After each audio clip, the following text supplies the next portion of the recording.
Now on CoastTV News. Dagsboro debates fee, why town officials are considering a new impact fee, and what areas can receive some additional money.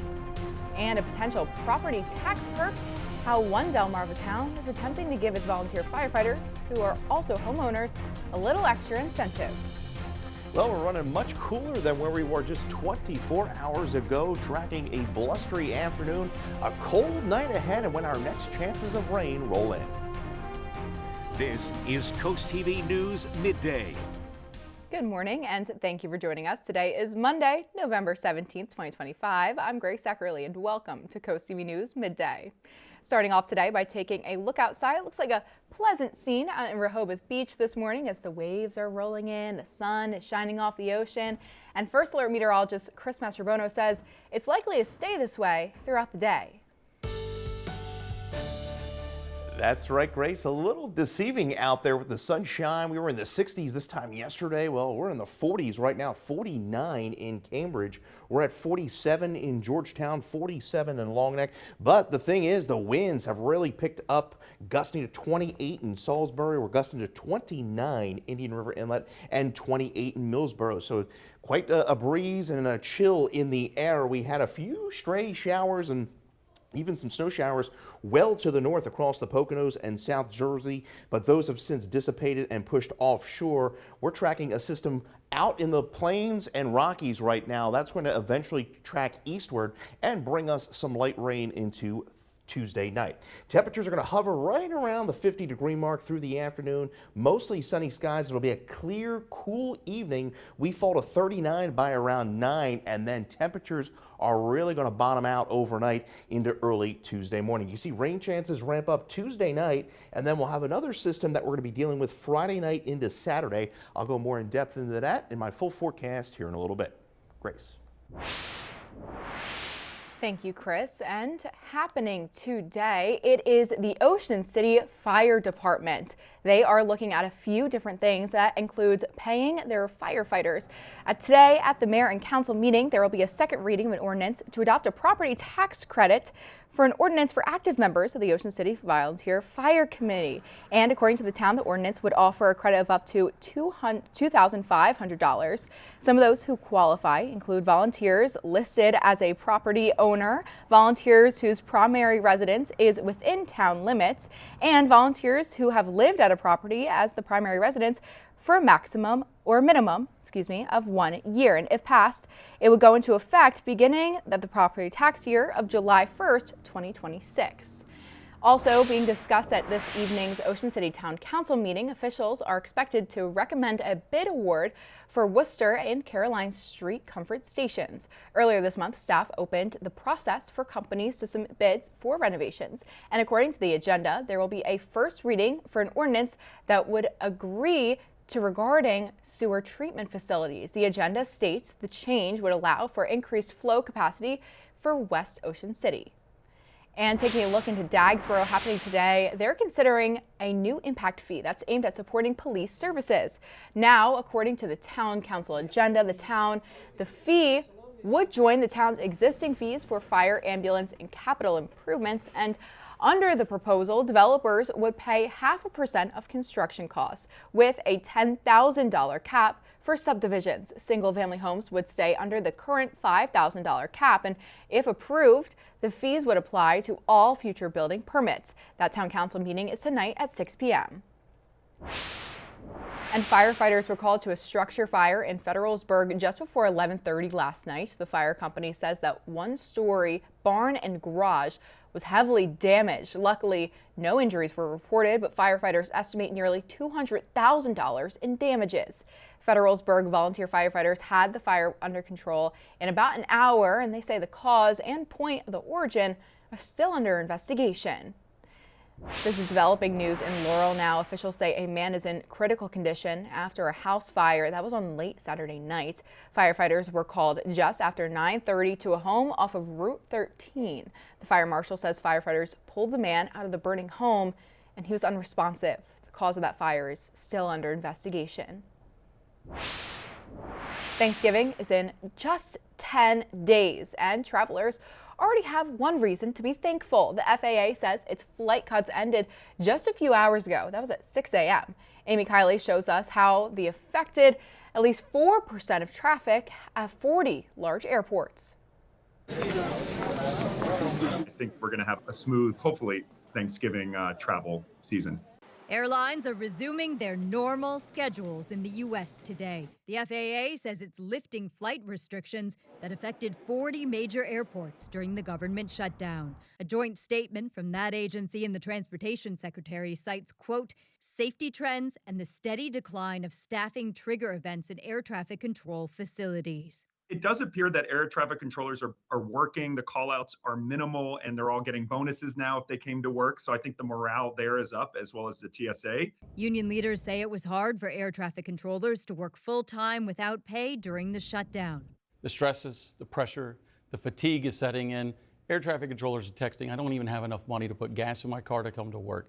The news might be a relief for people flying over Thanksgiving weekend. That's the busiest air travel period of the year, according to TSA data. Experts say passengers should still check airline apps for delays or cancellations, but for more typical reasons. I think the things we should be looking out for are weather-related incidents that could kind of throw the system out of whack, or outages. But overall, I think things are looking good. I'm Amy Kiley reporting. After the break on Coast TV News Midday, preparing your car and your home for winter. We'll tell you what experts say you need to do to be prepared in the months ahead. It's been a brisk morning on the peninsula as we take a live look into Lewis. Mostly sunny skies, 48 degrees, and we're going to hover right around the 50-degree mark through the afternoon under partly cloudy skies. We have Tracy Bullis of Millsboro, Delaware. Congratulations on winning an umbrella from Coast TV. We will talk about a cold night ahead and then when our next chance of rain rolls in. As we deal with another cold morning and temps could dip below freezing tonight, it's a good time to begin winterizing both your car and your home. Coast TV First Alert meteorologist Bob Trihe now showing us what experts say you can do to prevent your belongings from freezing up in the colder months. Herb Jenkins, owner of Fuel Automotive, says it's a good time to winterize your car. The number one thing that we see is tire pressures dropping. Anytime it's cold, of course, cold air has moisture in it, so it's going to shrink down. Make sure your tires are properly inflated. Tires aren't the only item to remember. The cold takes its toll on batteries. Wiper blades are another major thing with snow and all that stuff that we don't like to see coming. Make sure they're in good condition, and then also make sure you have good tread on your tires as well. You want at least 5-30 seconds of tread depth. For our climate, Jenkins says all-season tires are okay. You can also do a winterizing trick at home. Grab a bottle of isopropyl alcohol and add that to your windshield washer fluid, and it's going to drop the freezing point with the additional alcohol, because washer fluid is basically methanol, alcohol, and water. You can actually manipulate the freezing point of your windshield washer fluid. Plus, it cleans a little bit better too. And remember to winterize your home as well. Brian Rush, CEO of Paul Davis Restorations, has some helpful tips. Start shutting off all your foundation vents is a good place to start. Go around your house, make sure they're all closed. Pipes are going to first freeze typically underneath your home, and then I would start working inside the home secondly. Make sure your thermostat is set no lower than 55 degrees. There's too many things that happen even for the health of the home, whether it's pipes freezing, trim expanding, contracting, your floors expanding, contracting, cabinets, drywall, everything inside the home. Also, open your kitchen cabinets to let the ambient heat from your home keep the pipes from freezing. I recommend that you keep a slow drip going. It's going to keep the water moving. Anytime you restrict that water and it stands still, it's going to have the ability to go ahead and freeze and then break the pipe. As it expands, it's going to break the pipe, and then typically when it thaws is when we see all the problems that occur. The good news is there are no big Arctic air masses heading our way anytime soon. But it is important to be prepared this winter season. For Coast TV, I'm Bob Trihe. Working on those cold or potentially winter-like conditions. Let's get our full forecast after the break. The good news is we're not dealing with 40, 50 mile an hour winds like we had yesterday, but still have that pesky breeze kicking up anywhere between about 30 to 35 miles an hour. We have mostly sunny skies into Lewis, 49 degrees, and you see the wind flow out of the northwest. Temperatures are pretty uniform with the gusty winds. We're at 49 in Long Neck, 47 in Harrington, and we are at 48 in Salisbury. There's those winds really began to pick up through the morning, gusting 28 in Salisbury, 23 in Georgetown, 28 in Indian River Inlet. We'll see winds as high as 30 to 35 over the next few hours. We have a gale warning that continues for the Delaware coast. That runs through 6 o'clock tonight. The gale warning has been downgraded to a small craft advisory, and this is up from Ocean City down to Chincoteague, runs through about 1 a.m. Tuesday, and then that small craft advisory up through the Chesapeake runs through 6 p.m. this evening. Also keep in mind with the low humidity and the gusty winds, we do have an increased threat of fire risk from the southern portion of the midshore down through the southern portion of the peninsula. So, and burning anything is really kind of discouraged through the afternoon. We had a few showers and even a few snow showers well north of the peninsula. Just a few clouds rolling in.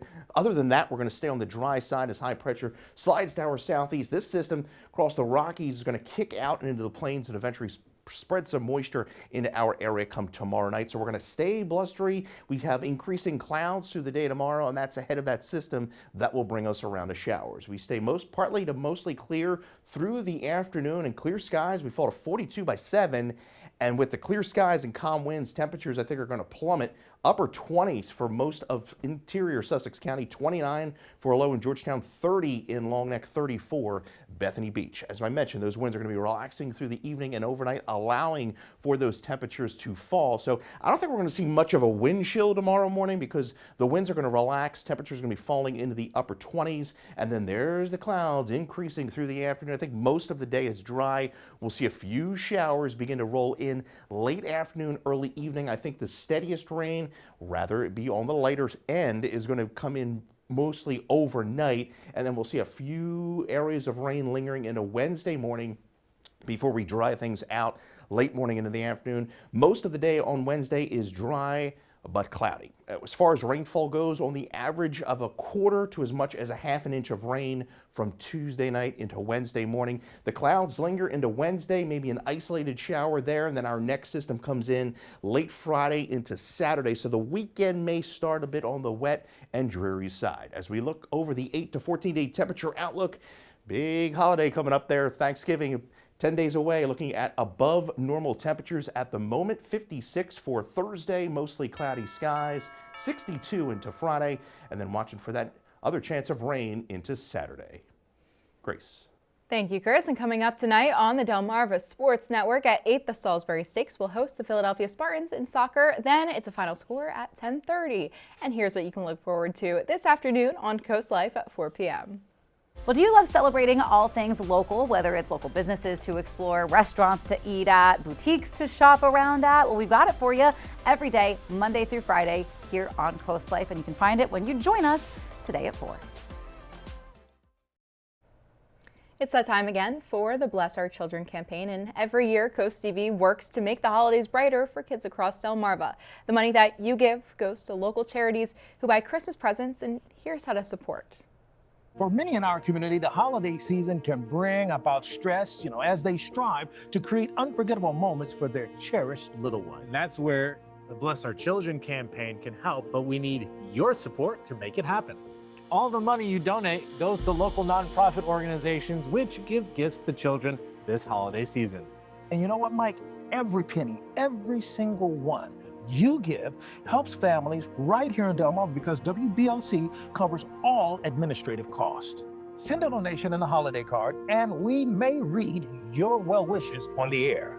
Businesses can also help Bless Our Children by accepting the Shell Brothers Bless Our Children Challenge by donating at least $1,000. As our thank you, we'll list your name on the Shell Brothers Honor Roll in order of amounts given in increments of $1,000. You can donate by sending a check or money order to the address on your screen, or you can use your credit card online at blessourchildren.org. Together, we can make the holidays this year a special one. Bless Our Children is administered by the Draper Holdings Charitable Foundation. The Brandywine Valley SPCA is asking families to consider fostering an adult or senior dog or cat. The SPCA says that foster homes can give these pets a break from the shelter, lower their stress, and help them prepare for their forever families. Foster periods are as short as 2 weeks, and the SPCA provides all supplies and training. Now time for some bigger animals. The Salisbury Zoo is getting into the holiday spirit. Soothing Lights, that's what they call it, a sensory-friendly experience, offers softly lit pathways, low noise settings, and a quiet visit with Santa and hands-on gift-making activities tailored for sensory needs. At Rockin' Around the Zoo, families can enjoy lights, music, caroling, crafts, cocoa, and a visit to Santa's Christmas cottage. Tickets for both those activities range from $5 to $10. It has been a sunny but blustery day on Delmarva. We're going to continue to see those conditions through the afternoon. 50 degrees right now in Rehoboth, and we'll hover right around that through the afternoon under partly cloudy skies. You can get your latest forecast by calling our First Alert Weather phone. I'll have your exclusive 10-day forecast next. Partly cloudy to mostly sunny skies through the afternoon. It's going to be a brisk day. Temperatures not really rising all that much with the gusty winds to near 30, 35 miles an hour. Now, what's going to happen is the winds are going to be subsiding through the evening, and that's going to allow for temperatures to fall into the upper 20s come early Tuesday morning. In fact, that's going to be one of our coldest mornings here, I think, over the next 10 days. Clouds will be on the increase Tuesday with rain rolling in Tuesday night. Most of that rain is going to fall overnight Tuesday into Wednesday, and then we're looking at primarily cloudy conditions for the rest of the week with another chance of rain. You're saying rain, but I wish you were saying snow, Chris. I know, and I'm sure you wish that as well. I know you're a big snow lover. Team snow. I'm dreaming of a white Thanksgiving, maybe. Well, thank you, Chris, and thank you for joining us here on Coast TV News Midday. For more local news and weather, you can download our Coast TV News app, and don't forget to join us right back here for Coast TV News at 5. That's later this afternoon, and until then, have a great day.